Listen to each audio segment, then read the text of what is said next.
Good evening. Welcome to everyone to the September 2024 Council meeting. I declare the meeting open at 6:33 p.m.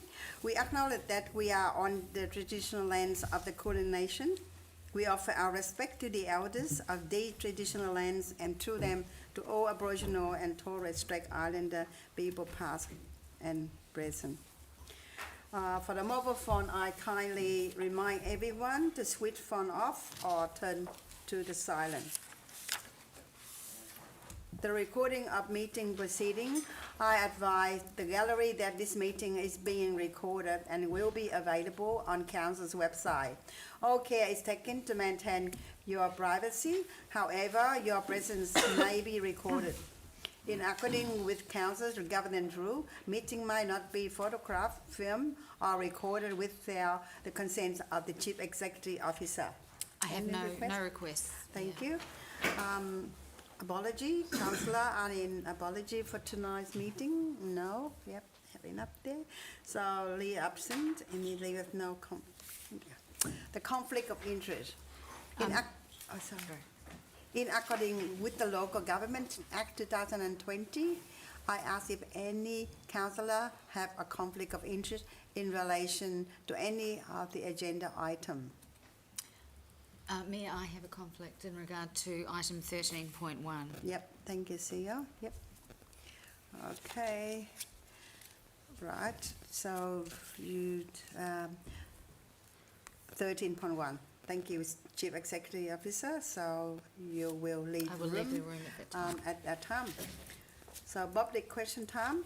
We now move into the public question time. I will now explain how public question time works. Public question time is managed in accordance with Council governance rule. Member of the public can submit a maximum of 3 questions prior to the commencement of the meeting. So as the chair, I will decide who answers the question.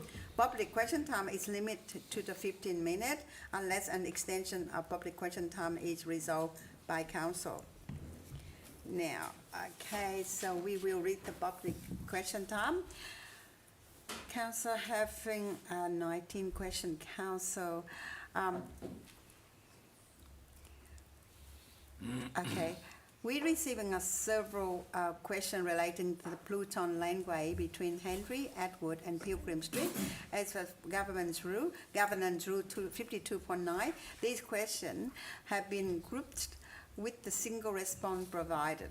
So the question number 1, Gay Yi asked the following question. My question relating to the work on the landway between Henry, Atwood and Pilgrim Street.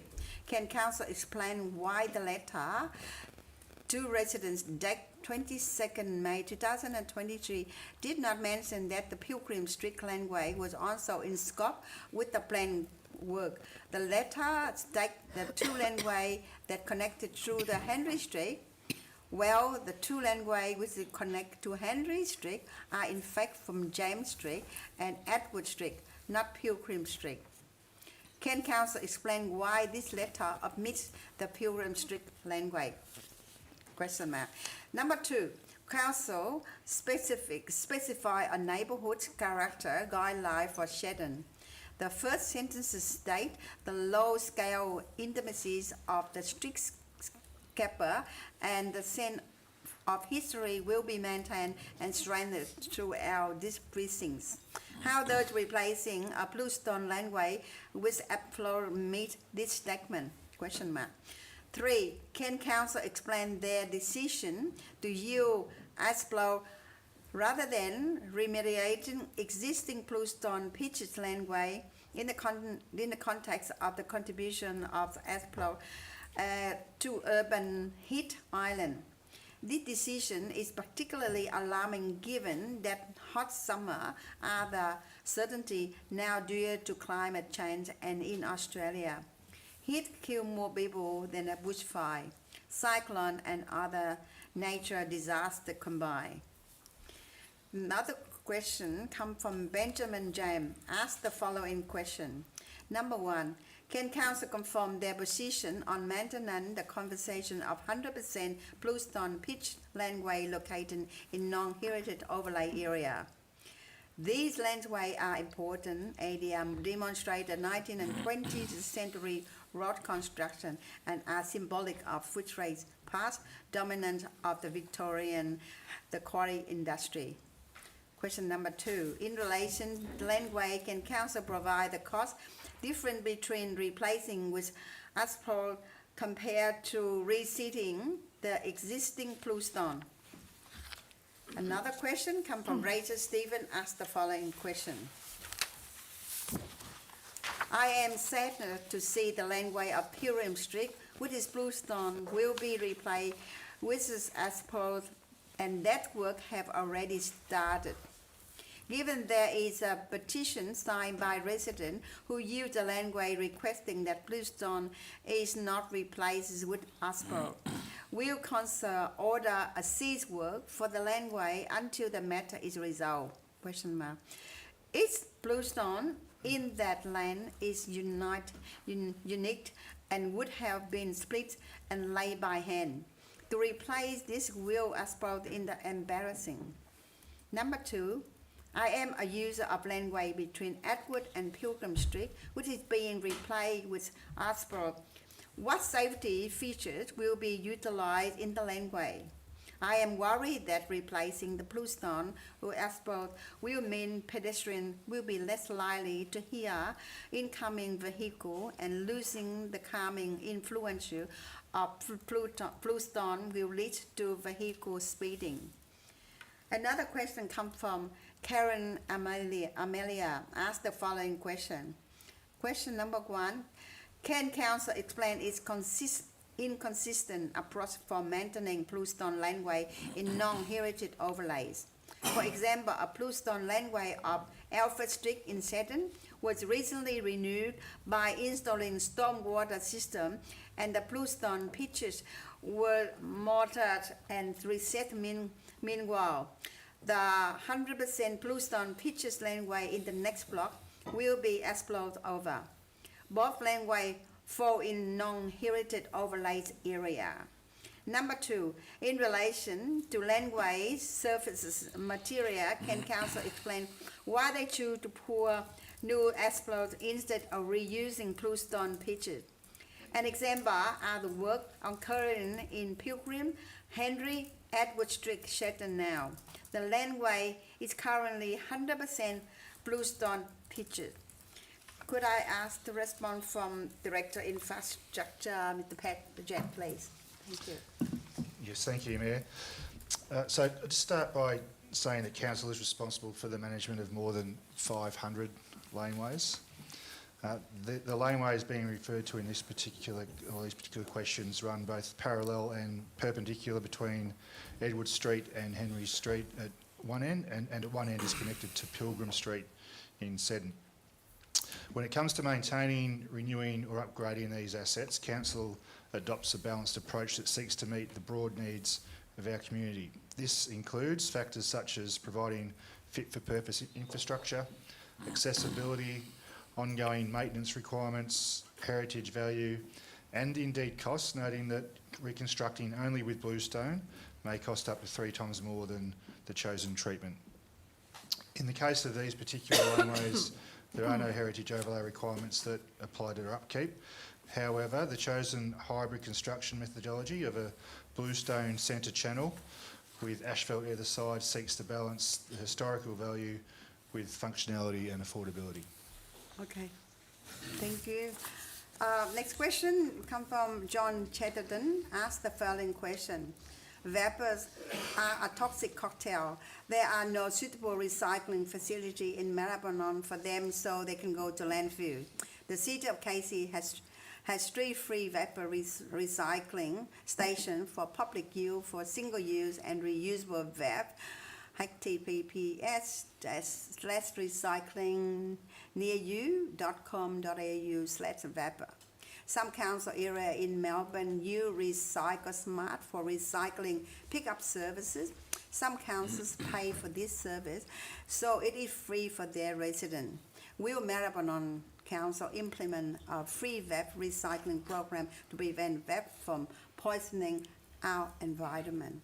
Could I have Director from Planning and Environment Service, Mr. McIntosh, replies that thanks. Thank you, Mayor. And through you, in response, vapes pose a significant threat to public health and the safety of our waste collection drivers and staff at sorting facilities.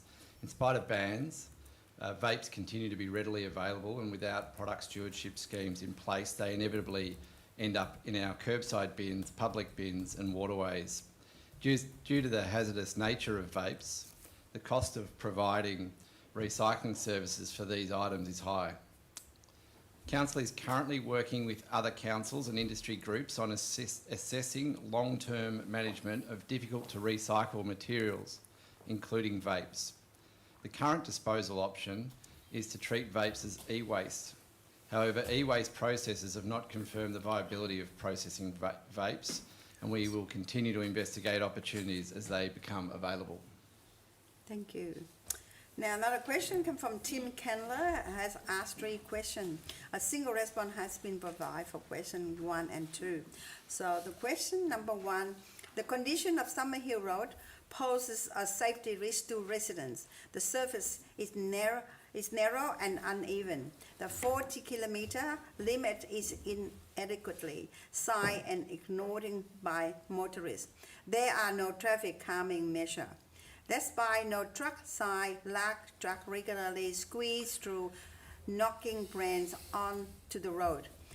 The intersection of Summerhill and Suffolk, Dongola, is a very busy pedestrian link and is very dangerous. There is no pedestrian crossing and no keep clear marking. There are daily near misses and someone is going to be killed. When will public consultation in relation to the facelift commence? What traffic calming measures are planned by Council? Question number 2. In June 2023, the then Mayor Sarah Carter announced that 5 high traffic roads across the municipality would receive a facelift, with Summerhill Road resurfacing scheduled to start in September 2023. That's by Maribyrnong City Council, including funding for improvement to Summerhill Road in the 2023, 22, 23 and 24 annual budget. The overdue resurface of Summerhill Road is yet to commence. The condition of Summerhill Road is deteriorating rapidly and is well accepted to be one of the worst is in the West. When will the crucial resurfacing work of Summerhill Road be completed? Before the completion of the new council chamber? Question mark. So could I ask that the response from Director Infrastructure, Mr. Patchett, please? Thank you, and through you, Mayor. Council has funded the reconstruction of Summerhill Road between Ballarat Road and Essex Street in the current financial year. The works have commenced with targeted curb and channel and footpath and driveway replacement between Ballarat Road and Eden Street completed. Further patching and asphalt resurfacing will proceed following procurement of a suitable contractor in this section of Summerhill Road later this year or early 2025. The timing for the reconstruction of Summerhill Road between Eden Street and Essex Street, which will be a full reconstruction, has been impacted by the development on the Lions Club site, with trucks and cranes requiring access to that particular location. The works on this section of Summerhill Road are scheduled for commencement at the start of 2025, again following procurement of a suitable contractor. A new pedestrian crossing is planned for in this section of the road as an integral part of the detailed design. Council will continue to monitor the surface of the road until its reconstruction and maintain in line with its road management plan. We'll also investigate the safety concerns identified in this particular question. Thank you, Mr. Patchett. The question number 3, Maribyrnong Council was audited as a part of the Victorian Government maintaining local road report, which is tabled on the Victorian Auditor General Office in March 2021. One of the key recommendations which was accepted by all audits council is as follows. 4, to provide community with detailed information on service level for road maintenance and collect their feedback and at least once every 2 years. In line with this recommendation, What detailed information has been provided to the resident of Summerhill Road, Footscray regarding the service level of the road, and what feedback has council sought from residents? Could you please answer that, Mr. Padgett? Yes, thank you. And through you, Mayor. Levels of service for all asset classes were part of the conversation with our community during engagement on the development of the 10-year asset plan in the first half of 2022. There is a section in the endorsed asset plan specific to levels of service, which references the individual asset management plans that define the level of service response times for the 4 classes. This was one of the key focuses of a focus group conversation on the draft plan in April and May of 2022, and with the asset plan working group. The asset plan is available on our website for public viewing should anyone want to see that. We are currently re-engaging on the 10-year asset plan with levels of service, again part of the conversation with the community generally, and specifically with a panel as part of required for deliberative engagement. Council also engages with a representative cohort of our community in the annual survey each year, where they are able to comment on the current levels of service across a number of services surveyed, including roads. Thank you. Excuse me, Mayor. Yes. Going to move for an extension of question time. Okay, please. yeah, thank you. Can Councillor Clark, and could I have the seconder, please? Councillor Tran, everyone in favour? Yes, thank you. That was scary. It's done another 15 minutes. Thank you for that. Okay, the next question comes from Victoria Weird, asking the following question.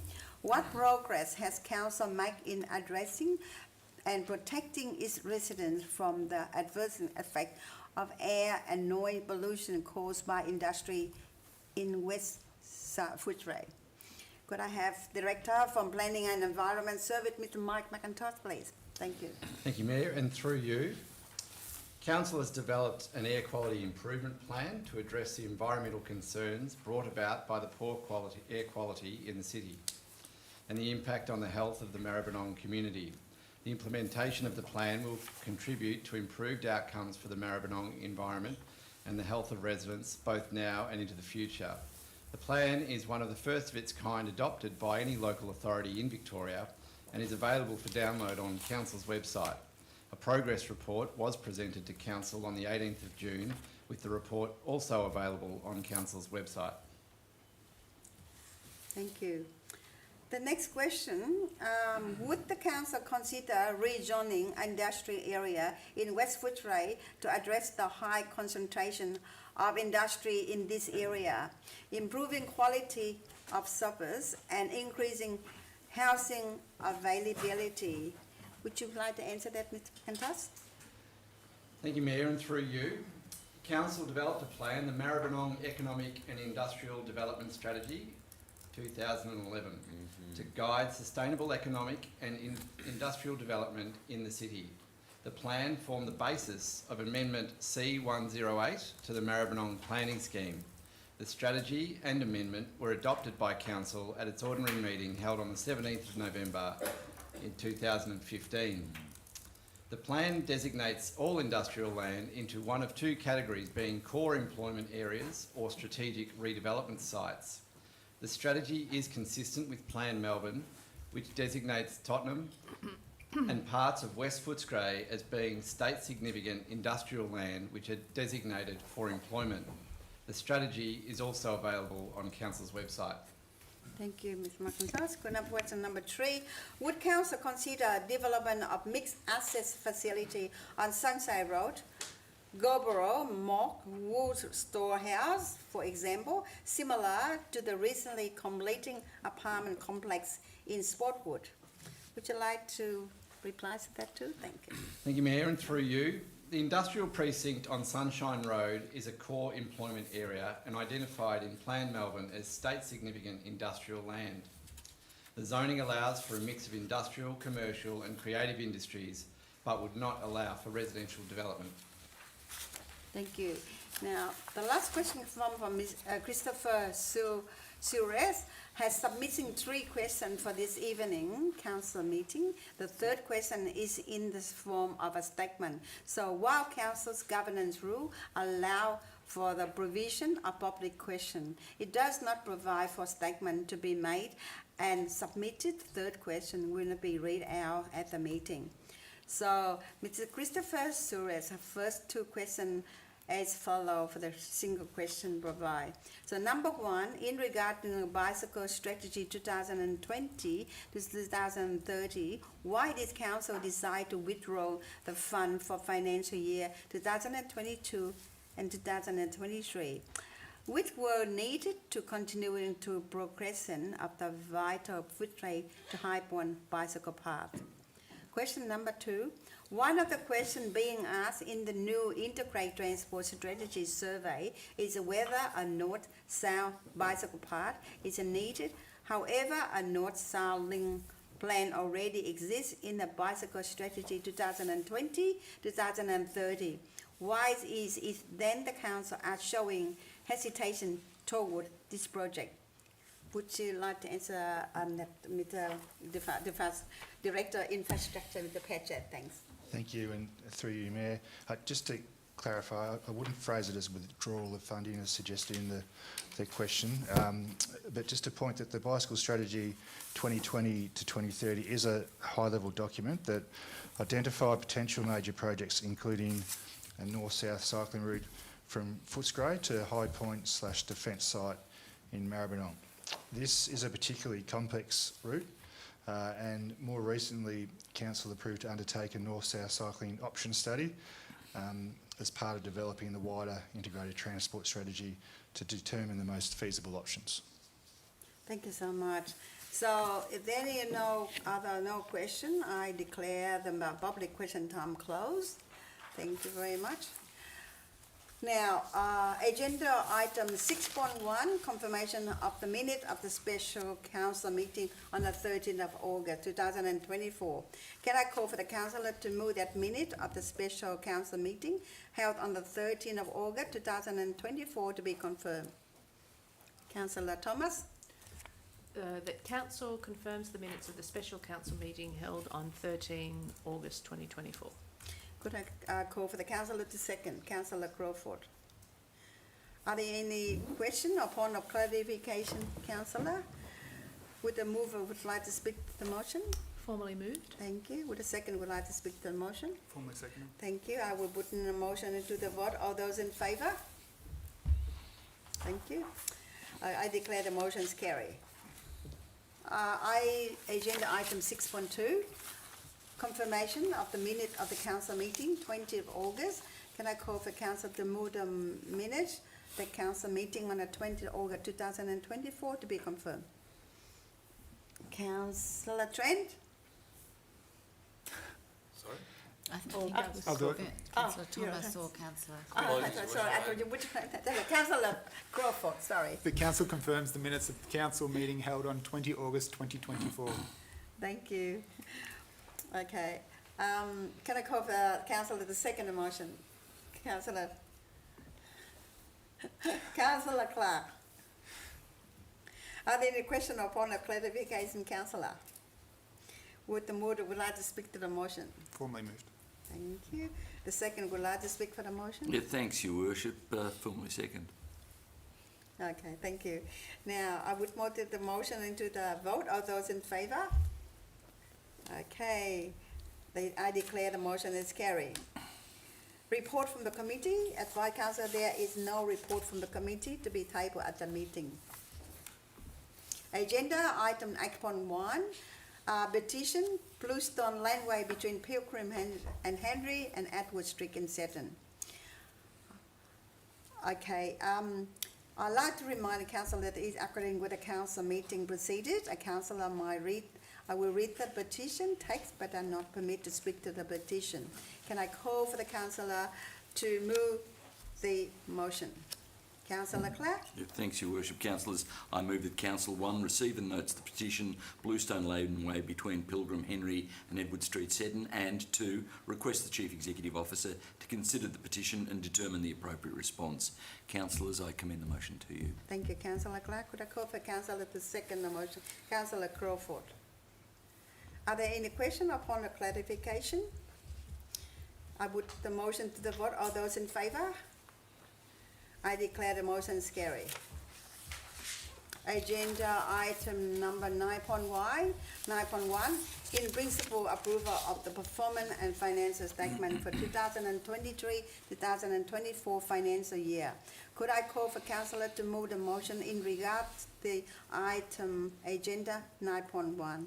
Councillor Clark. Yeah, thanks, Your Worship. Councillors, I move that Council 1 approves in principle the 2023-2024 performance statement and financial statements, and 2, authorises Councillor Her Worship Cook Lamb and Councillor Deputy Mayor Michael Clark to certify the 2023-2024 performance statement and financial statements. Councillors, I commend the motion to you.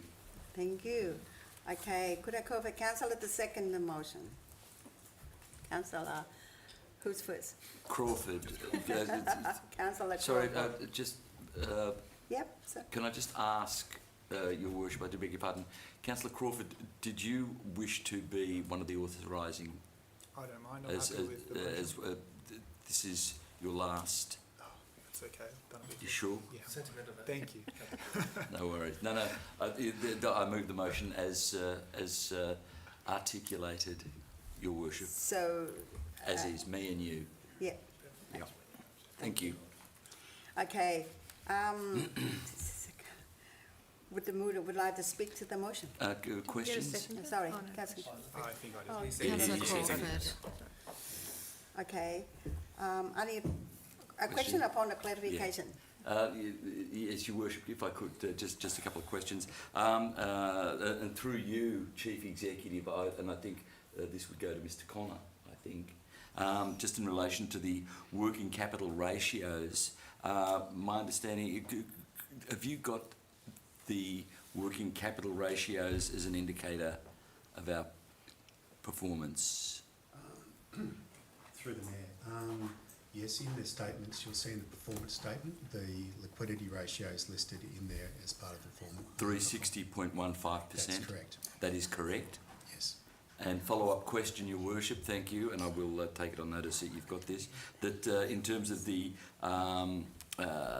asset renewal expenditure, depreciation at 277.81%, that's also correct?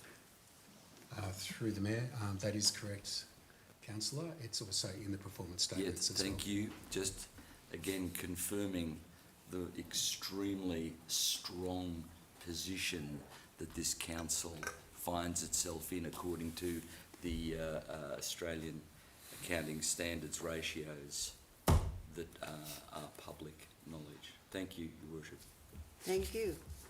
Okay, would the mover would like to speak to the motion? Thank you so much, Your Worship. Councillors,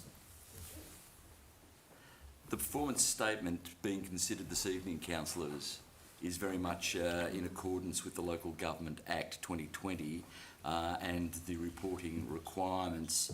It also accords with the financial statements as required by the Australian accounting standards and other mandatory reporting requirements that this council is required to abide by.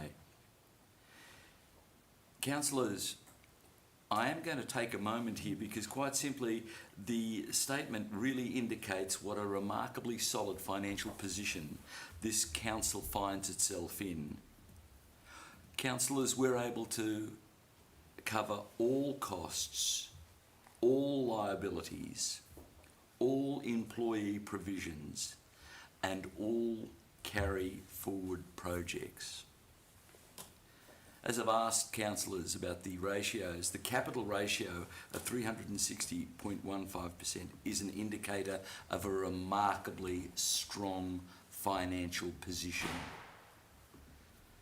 We are reporting a surplus of 20.9 million, and that is over a total income of $173 million.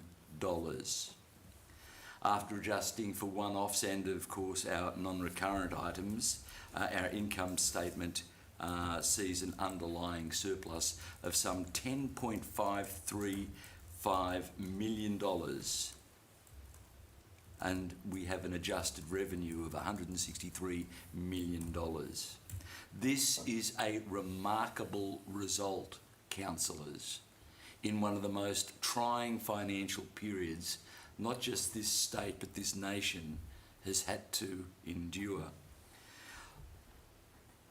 Chief Executive, Your Worship, I particularly want to acknowledge the remarkable work of Miss Lisa King and Mr. Mark Connor and his team for fantastic diligence in ensuring adherence to achieving these results. Underpinning the adherence is the fantastic work of yourself, Chief Exec, and all executive directors and managers, all the way down to those who are working at the coalface. You know, our capital works councillors, we've spent some $75 million throughout the year.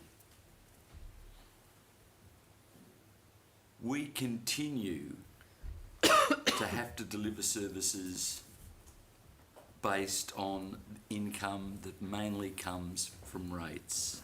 Hopefully there will be some point in the future where there are some alternatives to the rating process that we can find that will fund our efforts.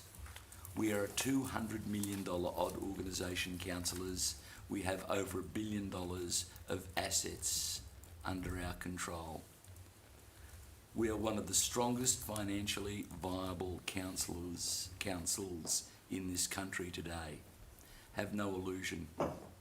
We are the envy, and this was said or acknowledged, not said, more acknowledged by the independent members of the Audit Committee. There are other jurisdictions, councillors, that do not have the level of capability, the level of rigour that we enjoy in our financial management. And the outcome is we are one of the strongest councils, given our size, in this nation today. On this basis, councillors, I commend the motion to you. Thank you. Councillor Clark. Would a seconder would like to speak to the motion? Formally seconded. Thank you. Are there any speaker for the motion? Are there any speak against the motion? I put the motion to the vote. All those in favour? I declare the motions carried. Agenda item 9.2, quarterly performance and financial report, period ending 30th of June 2024. Can I call for the councillor to move the motion in regard to this item 9.2? Councillor Crawford. The council notes the quarterly performance and financial report for the period ending 30 June 2024. Thank you. For the call for the second, councillor to second. Councillor Trent. Are there any questions upon the clarification? Councillor, would the mover would like to speak to the motion? Just briefly, Councillor Clark's already referred a lot to the financials, which, yeah, we have a very strong team, and it's always very encouraging to know that we have them backing us up. As in regards to the performance, I always say this, but I highly encourage residents to have a look at those quarterly performance reviews. They tell the community what we're prioritising, they tell how we're going. We're trying to make things as public and transparent as possible so that people can engage as easily as possible. So yeah, I highly encourage residents to have a look and the things that they're interested in, you know, let us know how we're going. Thank you. Thank you. Would the second would like to speak for the motion? Seconded, ma'am. Are there any speakers for the motion? Councillor Clark?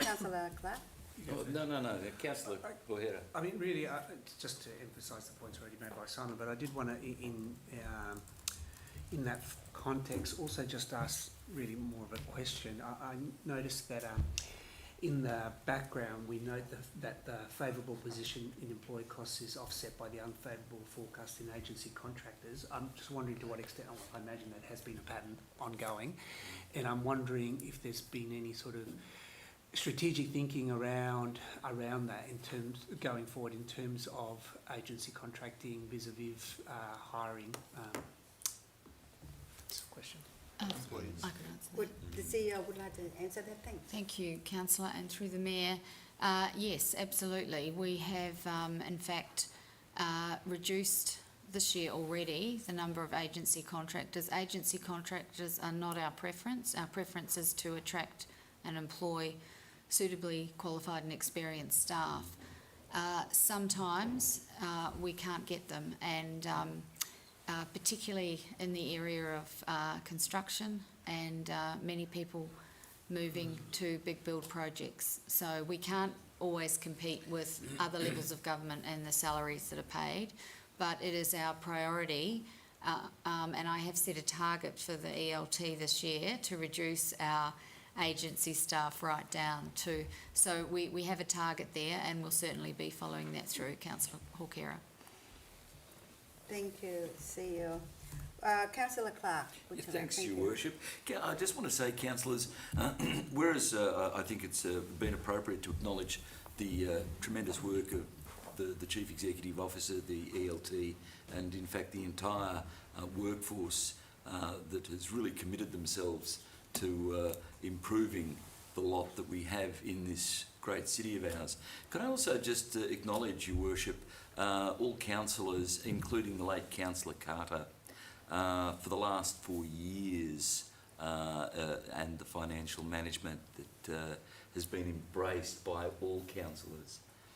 I have to say, Your Worship, that in my limited experience of some 15 years here with this council, off and on, this is the most remarkable council, the most cohesive council that I've ever had the chance, the opportunity to work with.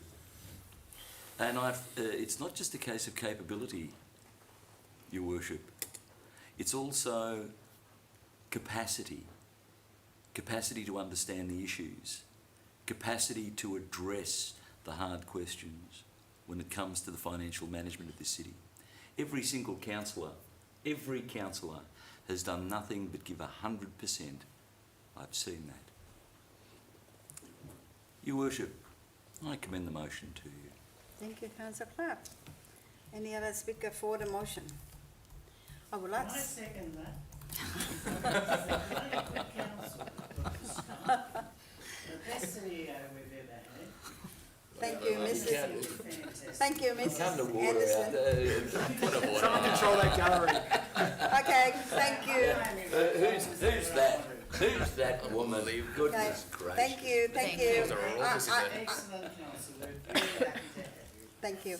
I would like to say a few words. I think I should, Councillor already mentioned about financials and the detail of that, but I would like to share with you that in July, CEO Mays and a couple of people from the team are producing that annual report, and we won an award, and we went to Sydney to receive an award. I feel really, really humble and glad that, really honour to see that we are, we don't say we're the best, but we're receiving a gold award from that written annual report. So that there are not many. There's a whole Australia-wise. So, and we are received that. So it's really a great honour. And thank you so much again for all the team working a wonderful work. One graphic, money managed, and everything like that. We just try this in this environment. And thank you so much again for all your hard work. CEO, all the directors and staff who's involved on that. Yeah. All right. Okay. Now, I don't think there's any against. I would put the motion to the vote. All those in favour? Okay, I declare the motion is carried. Thank you. You've got to vote on the gallery. You're a troublemaker. Your Worship, you've got a troublemaker. Agenda item 9.3, memorial in public open space. Before I ask councillor to move the motion on this regard, I would like to acknowledge in the audience that we have Mrs. Lola Anderson here, and we have Mr. Anthony Baldwin and Rosemary Mackenzie from Maribyrnong and Valley. Fantastic. And I don't know, that gentleman just coming, I don't know any relation to Miss Ingrid, Judy Ingram. Ingram? Yeah, husband, yeah, so it's Ian Ingram. Thank you so much, thank you for being here. So the president here and Rosemary Mackenzie, treasurer. In that regard, can I call for councillor to move a motion in regard to the agenda item 9.3? Councillor Clark. Yeah, thanks, Your Worship. Councillors, I'd like to move that Council endorses the placement of 2 memorials within open space to reflect the significant contribution to the Maribyrnong community of Mr. Peter Anderson and Mrs. Judy Ingram. Councillors, I commend this motion to you. Thank you. Could I call for councillor to second the motion? Councillor Crawford. Are there any questions or point of clarification, councillor? Would the mover would like to speak to the motion? Yeah, thanks, Your Worship. Councillors, and I will give others the opportunity to speak here, obviously. But I do want to say that this is a wonderful motion, councillors, because it is a reflection of our acknowledgement of the great work, the efforts that have been put in to our community, both by Peter Anderson and by Judy Ingram. But it's also at a broader level, councillors, as a framework and understanding that this council will acknowledge the contributions of its community, the contributions of its leaders, its community sentinels, nay giants. I'll start with Peter Anderson. Councillors, in 1968, when I was in fact in Form 1, Peter wrote to council seeking that the wasteland behind his property in Day Street be turned into a park. Councillors, this particular precinct, what we now acknowledge as Crookshank Park, was a remarkable wasteland, and in fact, according to Mr. Fred Madden, who at times was on the Board of Works as a board member, it was actually designated wasteland. It was thistles, it was snakes, it was tethered horses, horrible pools, rock pools that I believe at one stage claimed the life of a child. Terrible. Legacy of our great past in that we are a place that was a quarry, massive Bluestone quarry, courtesy of our basalt history. Peter Anderson, and I acknowledge the presence of his good wife, Lola Anderson, both of whom were Citizens of the Year in the year that I was Mayor in 2021. I had the pleasure, and this council had the pleasure of bestowing that accolade onto Peter and Lola. Peter subsequently passed, and this is why we're having a memorial for him. Phenomenal contribution. For decades, he had worked tirelessly to turn that wasteland into what I believe now is the second most used park in the municipality.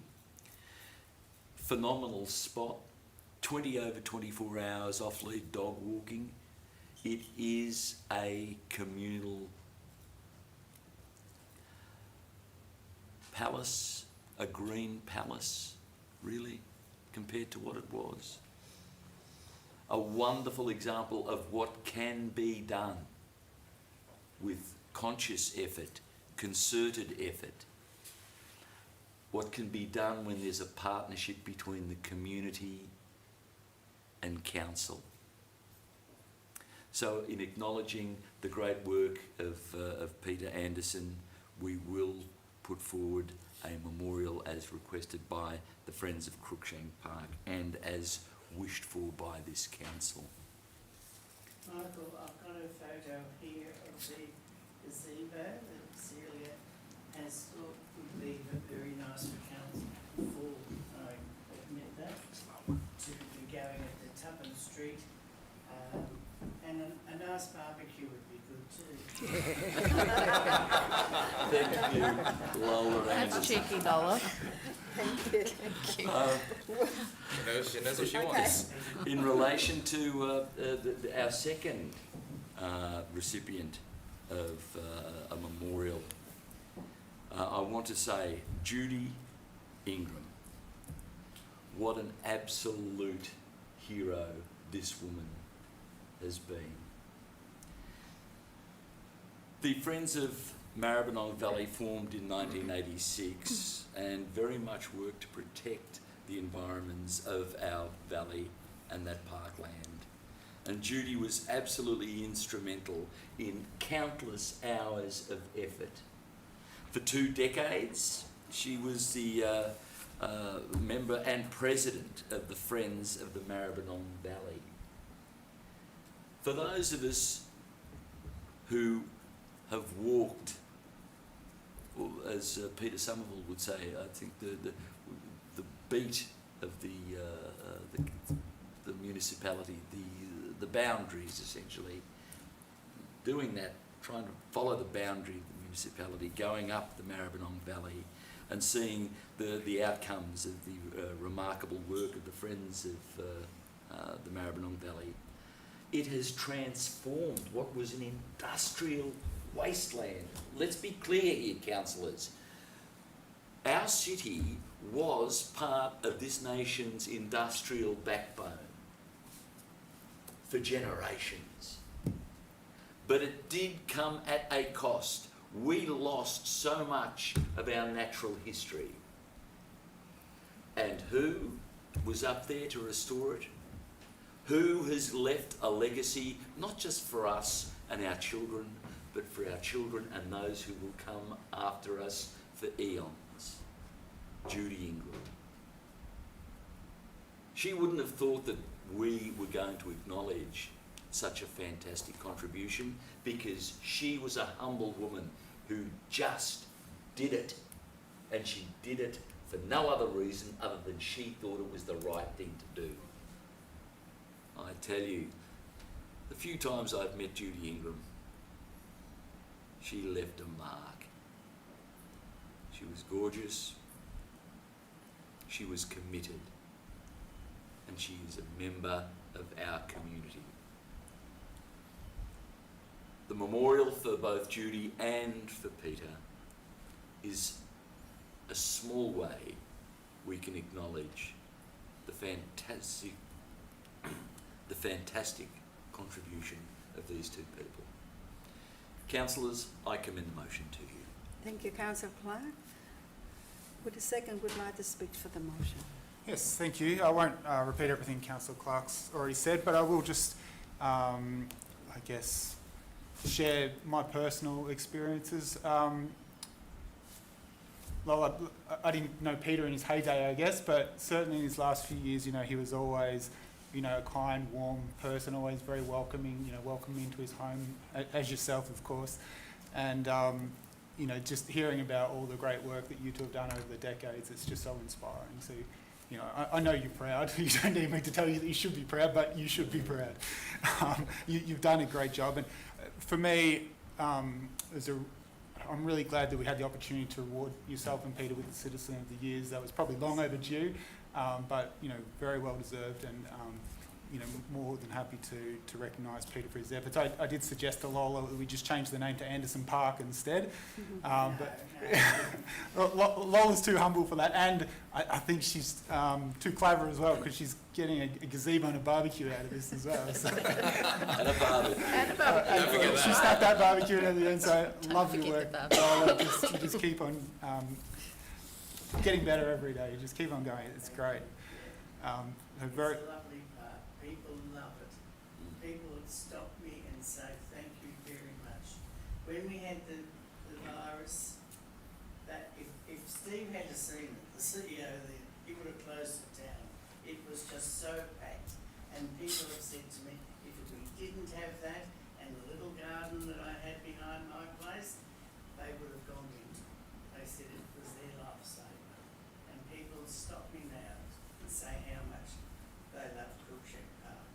And that's for my Peter, good old tiger. He could see it could be done. And he was told by you lot that it couldn't be done. And he fought for it and he did.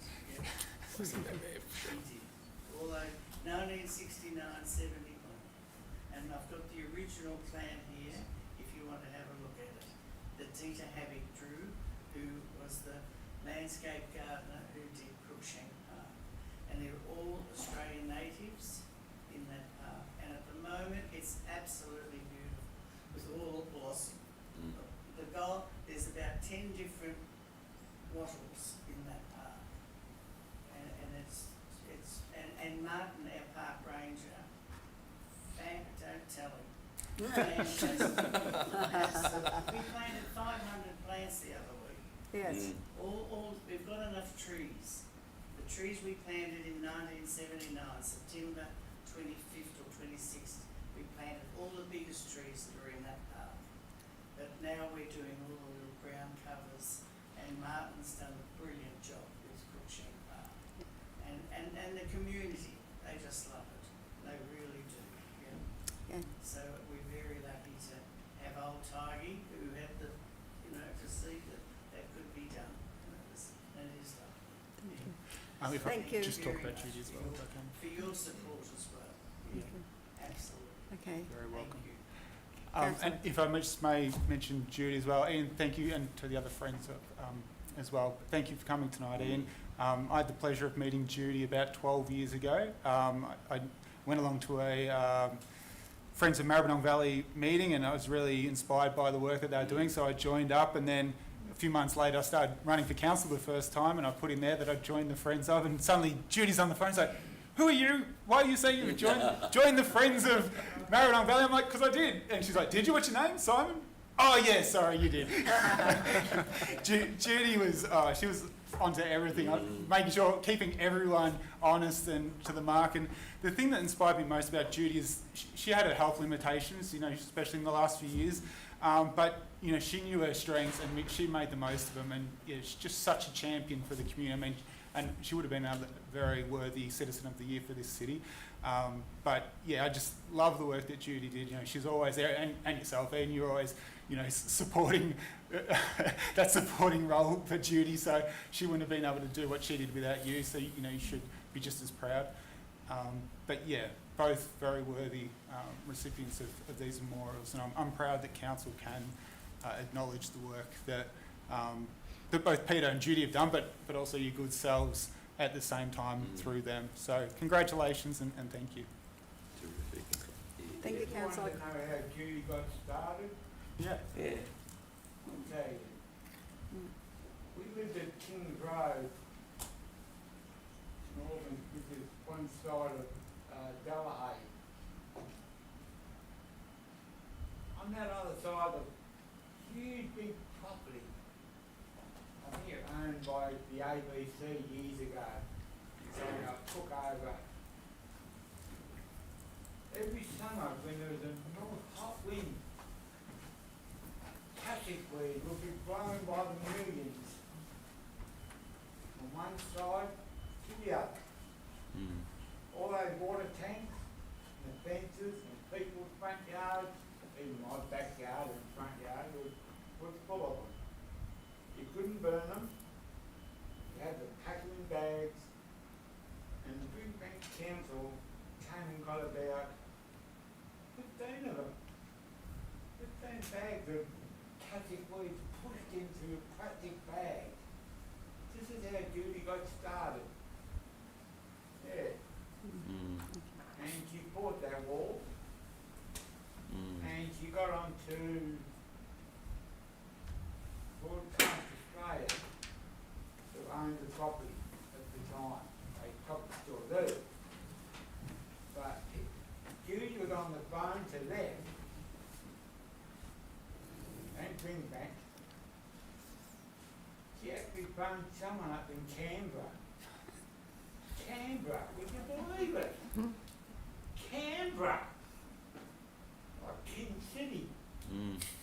Anyway, I heard the discussion and Judy looked like she won that war over the phone. Mm. Come and get it. It's your mess. Come and clean it That's up. right. And guess what? She did. Fantastic. In other words, Judy, my wife, you did something vicious but very nice. You kicked her ass. Well said.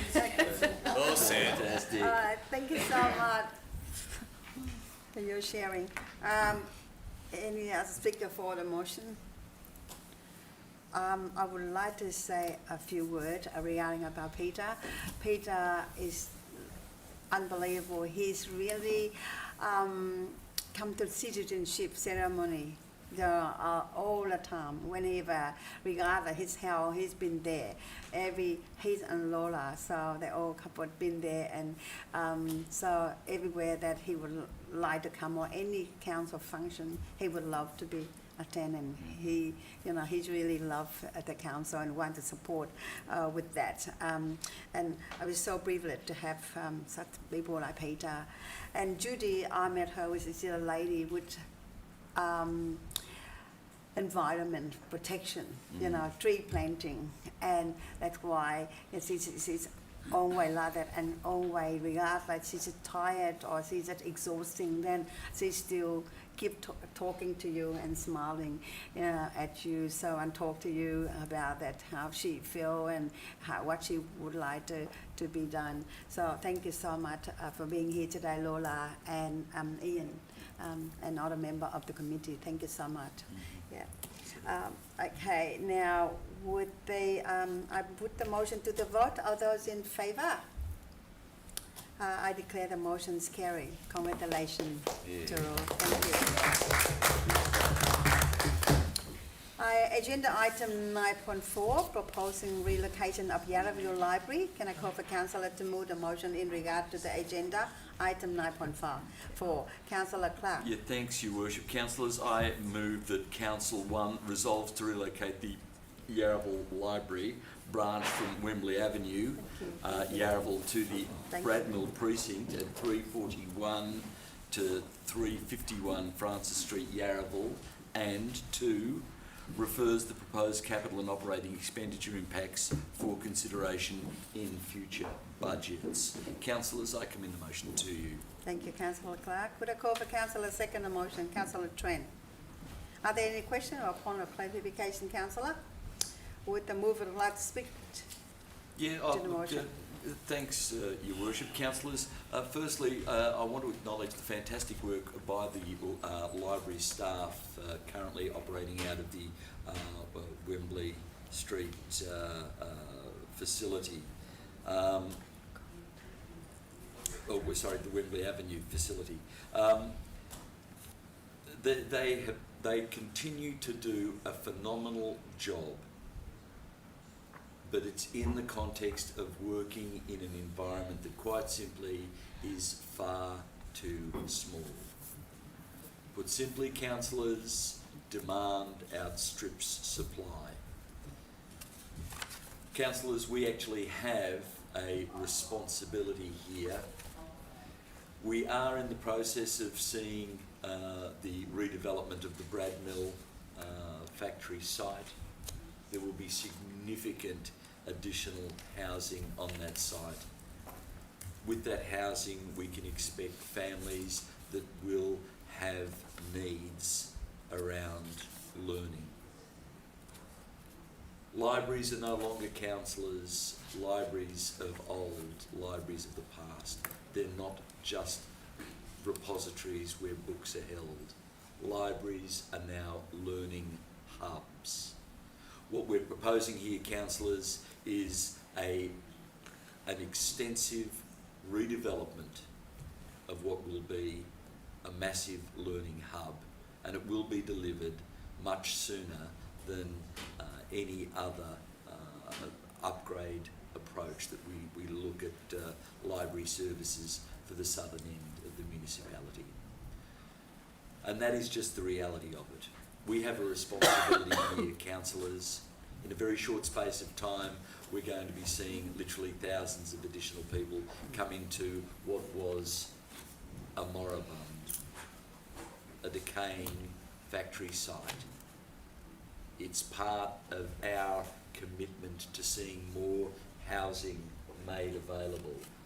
But equally, councillors, and implicit within this, we don't just make housing available, we ensure that the amenity, that the facilities that are needed for our community are in place.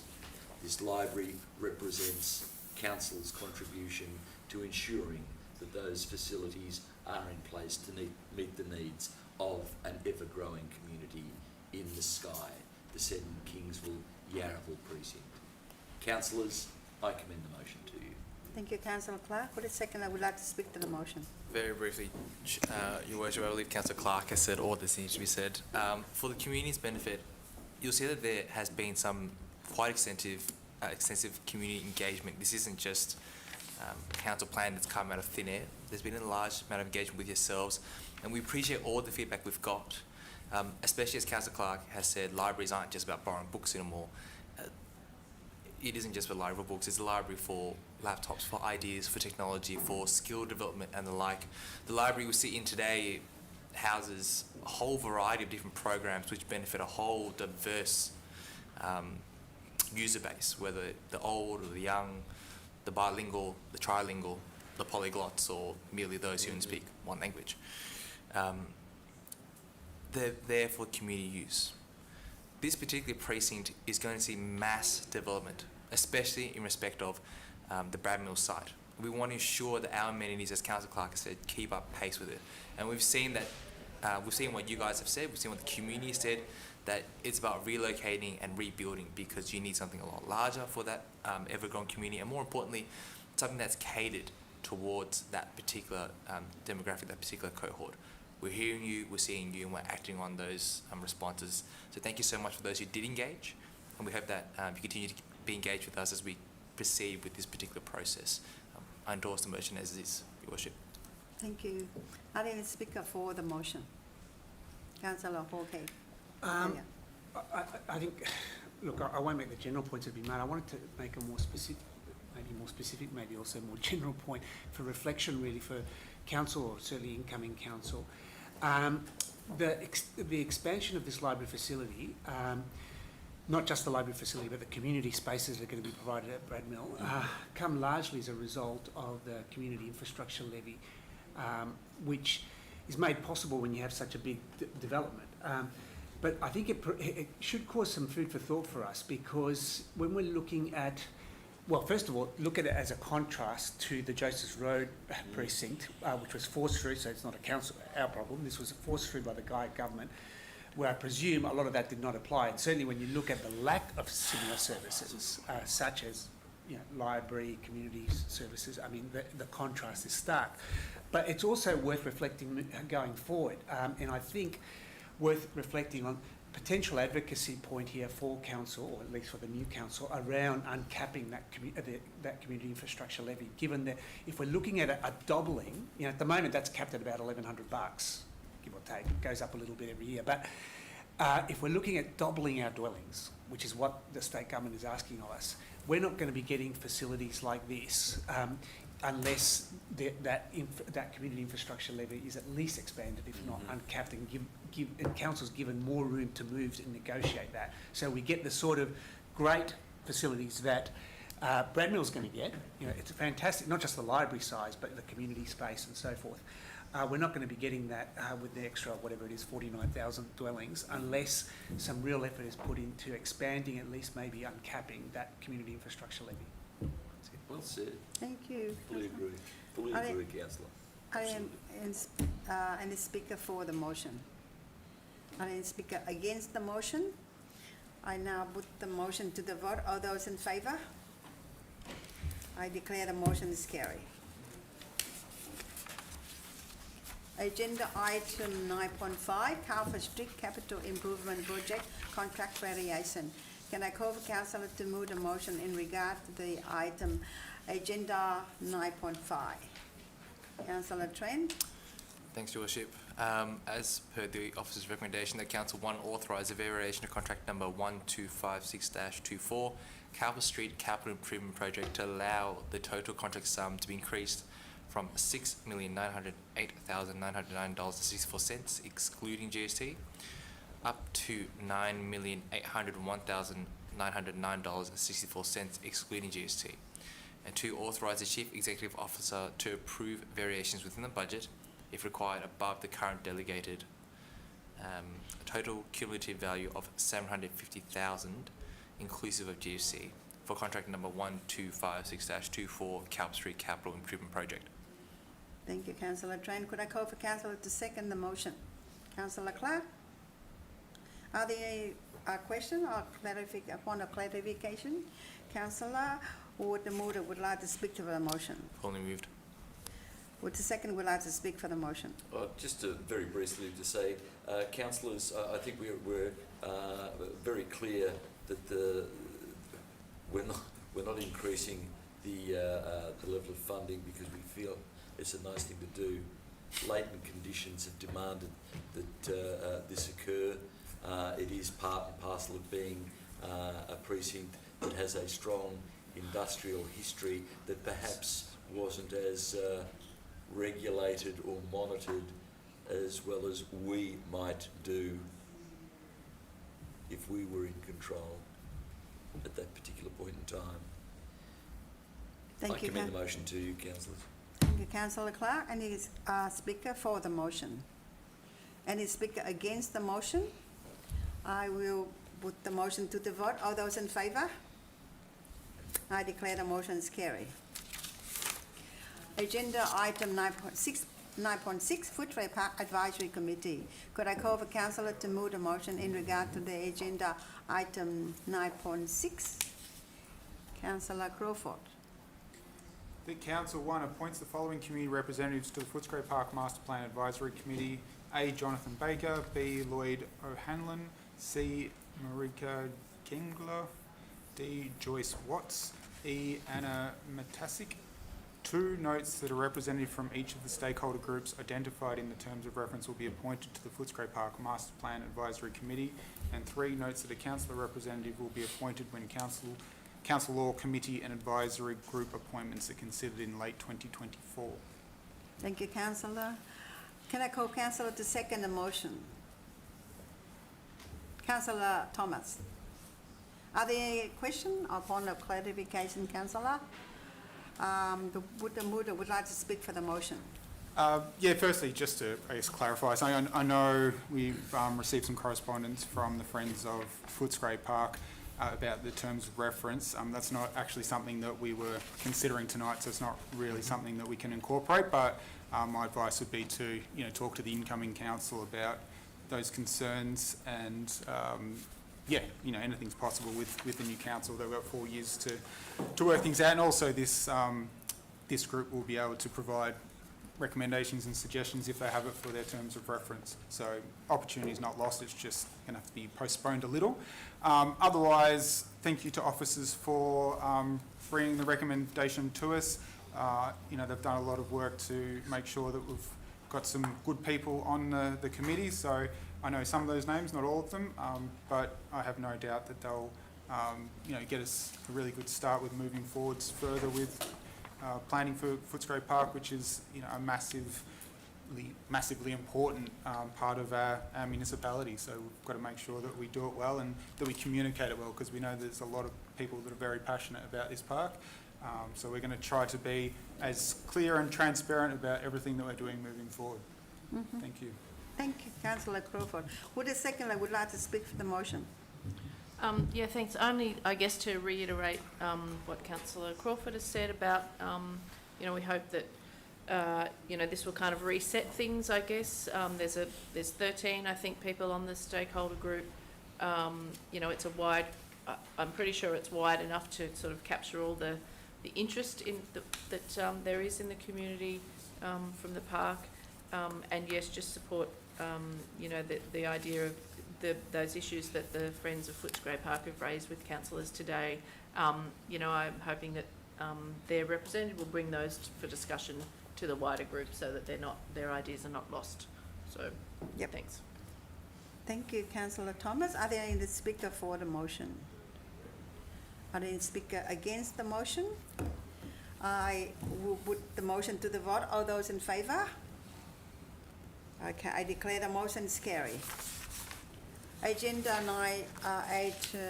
item 9.7, Footscray Cemetery Trust.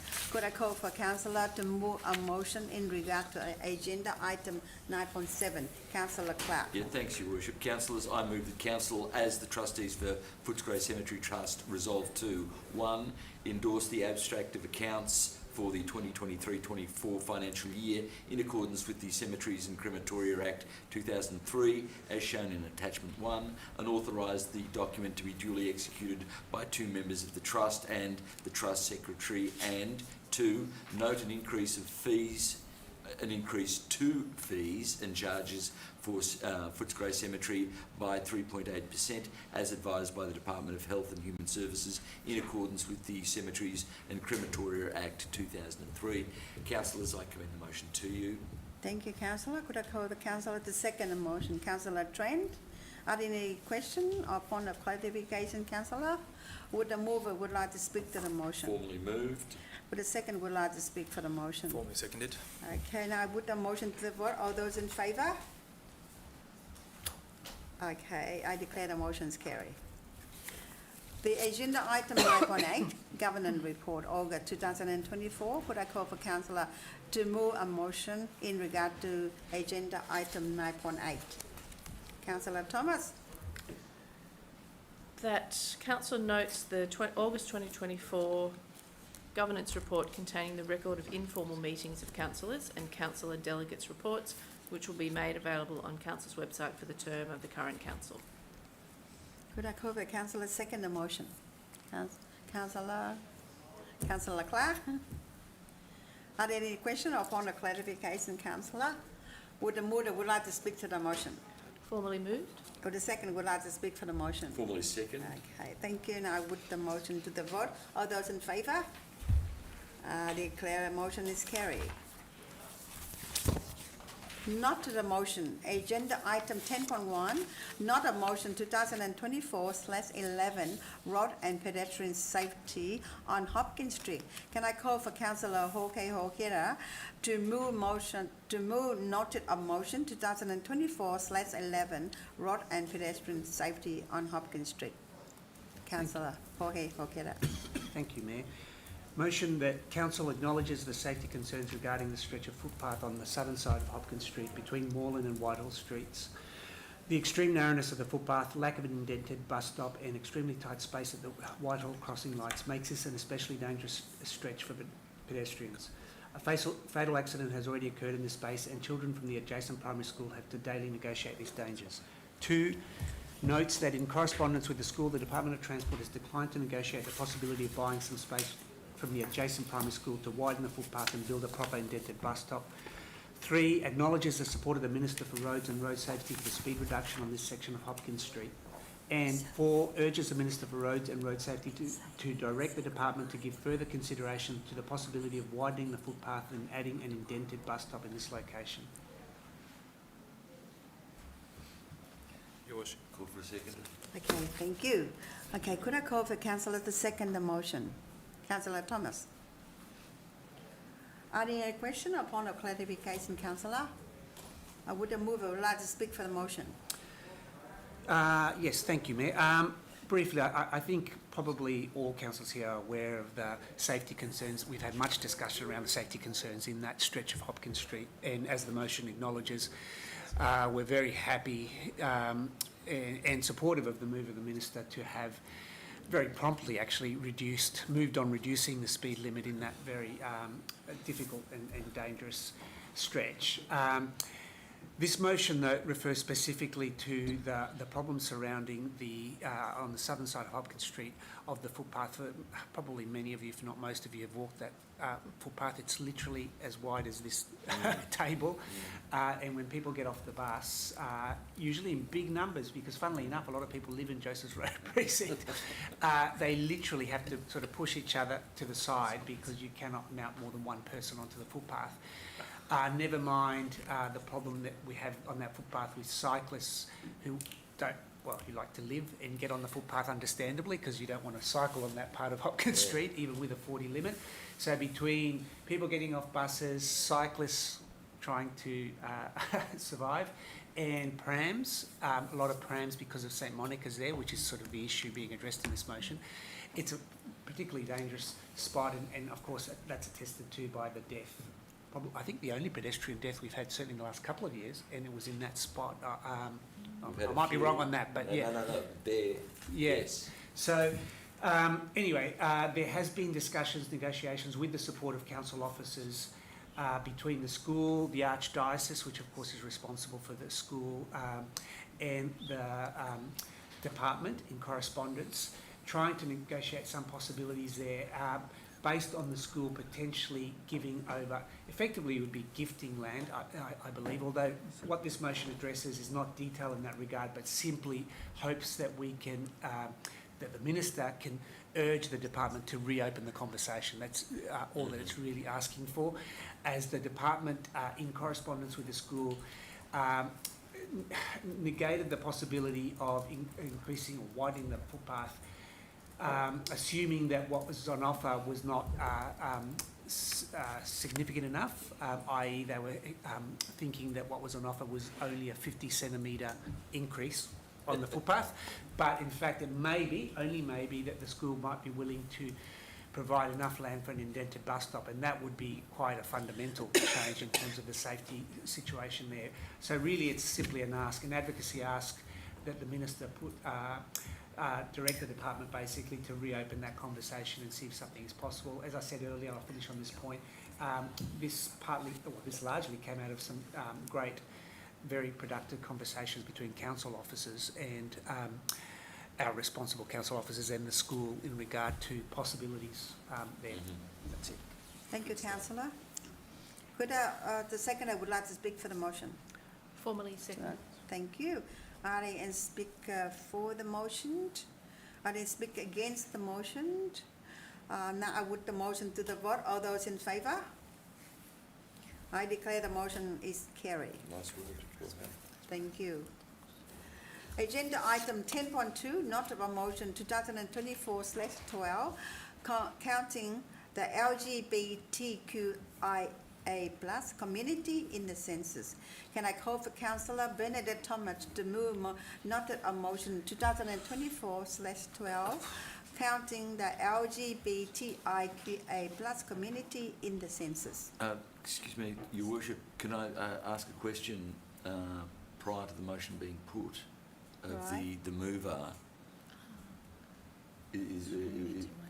Can we do that? This I say this simply in the context of the federal government's position has changed. Councillor Clark, can I intervene? I think Yes. probably you need to ask that question After the motion's been moved. The motion hasn't been put yet. Yeah. Fair. Yeah, that's Thank all. you. I appreciate the Yeah. clarification. Thank you. Hold it. Okay. Yeah. Thank you. I'm ready to go? Yep, okay. Yeah, That Council Councillor 1 reaffirms its support for the members of the Maribyrnong LGBTQIA+ community, the implementation of the LGBTQIA+ strategy and action plan, and the work of the Maribyrnong LGBTQIA+ community advisory group. 2, notes that A, recent media reports confirmed that the 2026 census would not contain questions about gender identity or sexuality. B, subsequent media reports confirmed that the Prime Minister has stated that there will be a single question included in the 2026 census on LGBTQIA+ identity. C, key advocacy groups have urged the government to include the proposal for new test questions that were contained in the review of the census undertaken by the Australian Bureau of Statistics in December 2023. D, the original decision, discussions in the media and subsequent change of decision have been distressing for Maribyrnong's LGBTQIA+ community.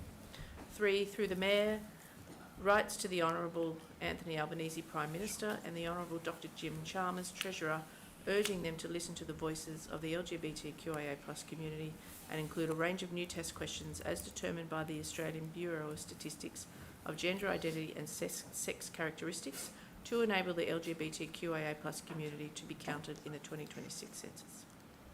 Thank you. Could I call for Councillor to second the motion? Councillor Crawford? Are there any questions upon a clarification? Yep. Yeah, thanks. Councillor Clark. Thanks, Your Worship. And I want to say right at the outset, fully in support of this motion as it was originally given to us. But events have occurred of late that I'm not sure the relevance of the motion as it now stands, given the transpiring of events.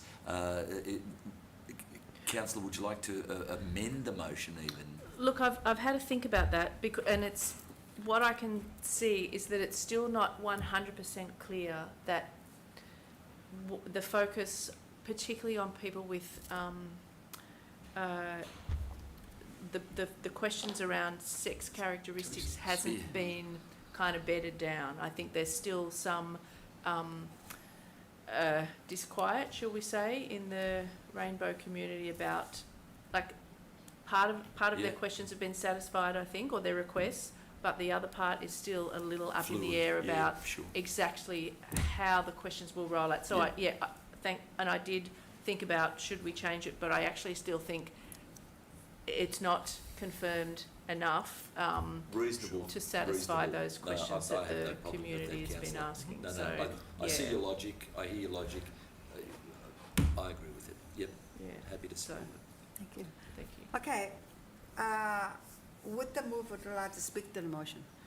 Yeah, I'm the chair of Council's LGBTQIA+ community advisory group, and at our last meeting, I think we had it the day after this sort of unfolded, and there was a lot of distress from members of that group about another opportunity to sort of include them in something that happens broadly across the Australian community, but that opportunity wasn't taken up, and they'd felt, again, excluded from something, and they were feeling that same kind of distress when the marriage equality debate, in inverted commas, was happening a few years ago. So we had a conversation about what council might be able to do publicly to reaffirm support for the community, but also to urge the government to rethink its position of a week or so ago.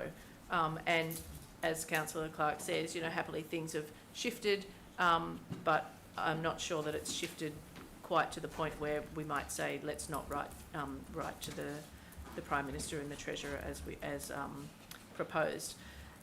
I mean, essentially, if you want to take sort of a whole lot of, if you want to just kind of get down to the tin tacks, I guess it's really about collection of data and then being able to make evidence-based decisions for our whole community based on that data, and to leave out an important section of our community doesn't make sense to me, because organisations like ours, but also whole government departments at state and federal level and not-for-profits and business, make decisions and planning and decisions about service provision and where best to allocate investment in the community based on that census data often. So if we don't have the data on, one section of our community that we know has, specific needs, as do other sections of our community, then we won't be able to meet those specific needs of the community. So I think it's a really,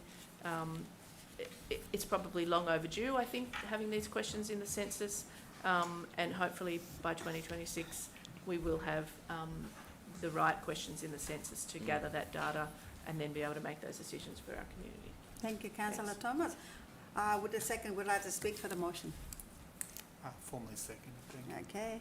Are there any speaker for the motion? Councillor Clark? Yeah, thanks, Your Worship. Firstly, can I thank and congratulate Councillor Thomas on the sensitivity of the LGBTQIA plus committee that she heads. I think that this city, this municipality, has a responsibility to this community. We hold ourselves up as the vanguard, the destination for this community going forward. We hold ourselves up as a safe place for the LGBTQIA plus community. I think it's in that context that we need to be leading the charge, and yes, we need to be forthright and demand, not ask, demand, that this community be fully understood, fully codified, and all representatives of this community have the opportunity to be counted. And that's what the census does. It counts. In this city, we count everybody. I commend the motion to you. Thank you, Councillor Clark. Are there any speaker for the motion? Any speaker against the motion? I would put the motion to the vote. All those in favour? I declare the motions carried. Congratulations, Councillor Thomas. And Councillor Jorge Foquera. Now, Councillor question time. We now move into the Councillor question time. Question must be in accordance with the rule 53.5 of the governance rule. Any question time? No. No? Okay. The urgent business. Any item proposed in urgent business for consideration? No urgent business, Mayor. Thank you, CEO. Now, the closing meeting for the public to consider confidential item 13.1, Chief Executive Officer annual performance review. You have an Now, interest here, Chief Executive. I call for Councillor to move the motion to close the meeting for the member of the public in accordance with Section 66, bracket 5, close bracket of the Local Government Act 2020. Councillor Clark. Yeah, thanks, Your Worship. Councillors, I move the officer recommendation that the Council resolves to close the meeting to the public pursuant to Section 66, brackets 5 of the Local Government Act 2020 to discuss item 13.1, Chief Executive Officer Annual Performance Review. Councillors, I commend this motion to you. Thank you. Can I call for Councillor to second the motion? Councillor Trent. Okay, I put the motion to the vote. All those in favour? Okay, I declare the meeting closed to the public at 8 p.m. And ask the public to leave the chamber.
Okay, I advise that in accordance with the confidential resolution, no part of the report or the resolution to be released to the public.